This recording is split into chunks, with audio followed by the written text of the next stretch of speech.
Yeah, I tend to say that government shutdowns like the one we're experiencing now tend to be either shrugged off, as you said, by Bitcoin investors, or if anything, viewed as a positive. And it may sound odd to say that, but I think the way it could be viewed as a positive is that Bitcoin investors will say, okay, this is just another item causing fiscal uncertainty.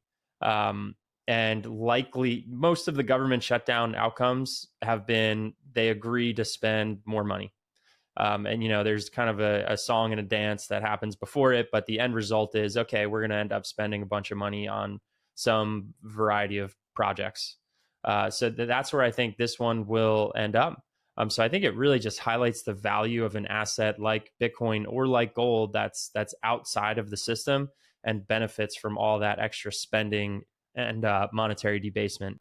You have some expecting as many as five total through next year. And obviously, rate cuts are good for crypto in the past, but how much of that is priced in already? And will we see these run-ups for Bitcoin or altcoins driven on rate cuts as they come in? Yeah, so this is an interesting one. I tend to think that rate cuts are a small factor contributing to Bitcoin price appreciation and even just risk assets in general, Bitcoin price appreciation, equity price appreciation.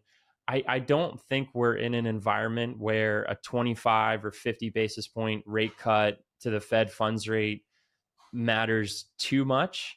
I don't want to say it doesn't matter at all. I do believe on the flip side, in 2022, that rate hiking cycle certainly did harm equity markets and Bitcoin markets. But that was also a rate hiking cycle that happened the fastest in history.